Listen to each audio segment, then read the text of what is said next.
চলো আজ তোমাদের মেলায় নিয়ে যাই। ঝটপট রেডি হয়ে নাও, বেরোতে হবে তো। মেলায় যাচ্ছি শুনে বাবলু একটু নেচে নিল।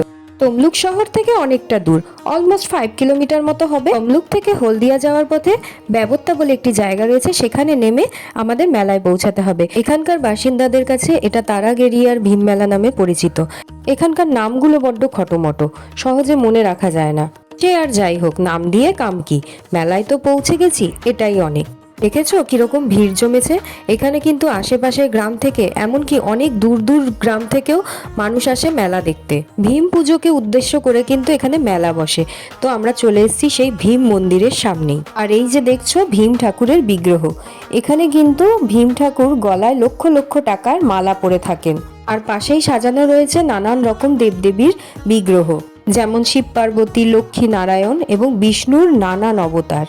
কথিত আছে সারা দেশে যখন কলেরার প্রকোপ বেড়েছিল তখন এখানকার মানুষ ভীম ঠাকুরের পুজো করে কলেরার হাত থেকে পরিত্রাণ পায়, আর সেই থেকেই ভীম পুজোর প্রচলন শুরু হয়।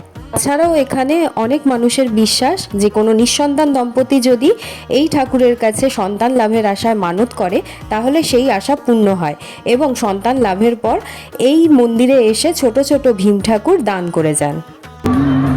শ্রী শ্রী ভীম মেলার আনুষ্ঠানিকভাবে আমরা শুভ সূচনা করলাম। ঠাকুর দর্শনের পর বাবলুর হাতে লালিপপ ধরিয়ে দিয়ে চলে গেলাম মেলা দেখতে। অনেকটা পথ হেঁটে আসা হয়েছে, তাছাড়া চারিদিকে এত খাবারের সম্ভার দেখে একটু খিদে খিদে তো পাই, তার জন্য চলে গেলাম খাবারের খোঁজে। কি খাবো না করতে করতেই অনেকটা টাইম লেগে গেছিল। তারপর যাই হোক শেষমেশ গিয়ে পৌঁছালাম মাশরুম পকোড়া স্টলের সামনে। গরম গরম মাশরুম পকোড়াটা কিন্তু বেশ টেস্টি ছিল, আমাদের সবারই কিন্তু এই আইটেমটা বেশ পছন্দের।